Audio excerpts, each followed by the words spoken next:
Hi, this is Hap for Hap Around the House, and it's fall outside, and our dog is losing his hair. It's all falling out so he can get his winter coat in.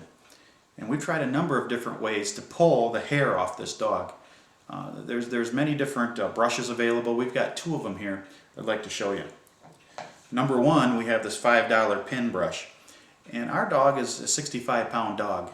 We bought this when we had a little 20-pound dog. It was a little terrier with really wiry hair, and you'd brush it, and it would work out really good. You know, you'd brush it. You probably have to empty this 3 or 4 times. Now our dog is 65 pounds, and there's a lot of acreage out back, and you're running this thing up and down them, and you're pulling it out, and these pins start to push in as you use it, and the dog is just too big for this little brush. So this one's no good. What we have is a different kind of brush, and this is I think a horse brush, to be honest with you, and it works really well. You know, you put it on, and it fits your hand really nice, and it's like a rubbery silicone, so it's sticky, and it seems to really grab a hold of the hair and pull it out, but it doesn't get deep enough into his coat where it will pull the hair out that's almost falling out. And that's the whole object, is to really clean his coat so that it doesn't end up on your couch and on your floors. And we're in Michigan, so when it ends up on the floor, and of course central heating kicks in, it blows it all over the place, and it ends up everywhere, just quite literally everywhere. So I've come up with a different way to do it, and it's pretty inexpensive, and it's really easy. I'll show you. Okay, this is Jasper right here. Of course, he stars from other videos. One brushing his teeth. I think that's the only one that we really have him in. And this is the culprit. And this is where all the hair comes from. All this luxurious area. And of course, you can take your brushes, and he loves this brush. It must feel really good on his coat and on his hide. It must feel really nice, but it doesn't really pull the hair out. So what I've done is I've taken a terry cloth towel, and I spray it a little bit and get it wet. Yeah, I know, just a little bit of moisture on your ear, and you're shaking, aren't you, bud? Take his collar off. He doesn't like me taking his collar off. That's his only piece of property in the whole world, isn't it, buddy? And I'm taking it from you. But you get your hands wet. Just a little bit of moisture on your hands will create enough resistance where you can really start to pull that hair out of his coat. And you know, it dries out pretty quick, so you just get it wet again, and you can pull the hair right out of his coat, just like that. And it seems to work really well, and it doesn't require you to buy anything. Most people have a towel, most people have a little bit of water, and you just work it down.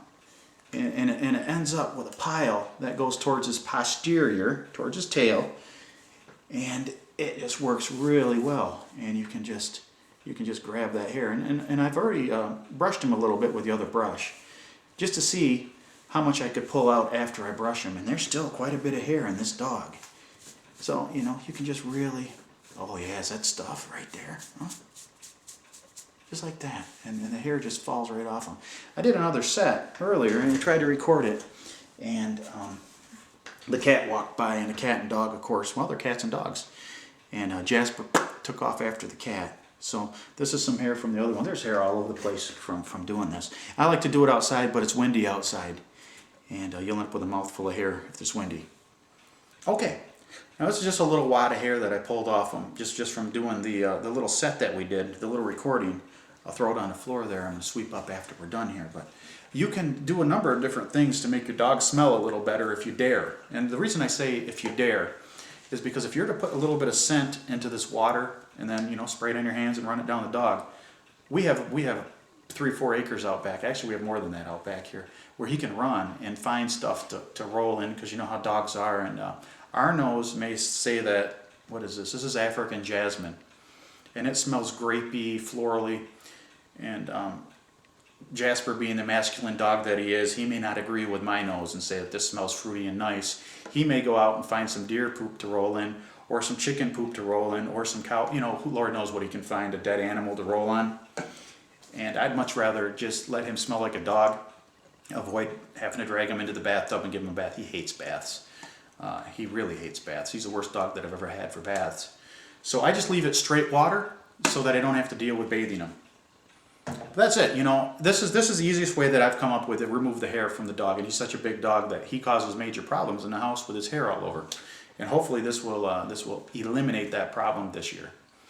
But this is Hap for Hap Around the House. If you have any comments, put them underneath, and subscribe if you like our channel. Thanks. Come here, buddy. Was that bad? Was that bad? I think that was easy. Come here. Come here and see. Come on. Oh, yeah. Yeah, was that good? Shall we get your collar back on you? Get you outside? Huh? Get outside? Yeah, you want to go outside, don't you? You want to go outside, don't you? All right, let's close this down.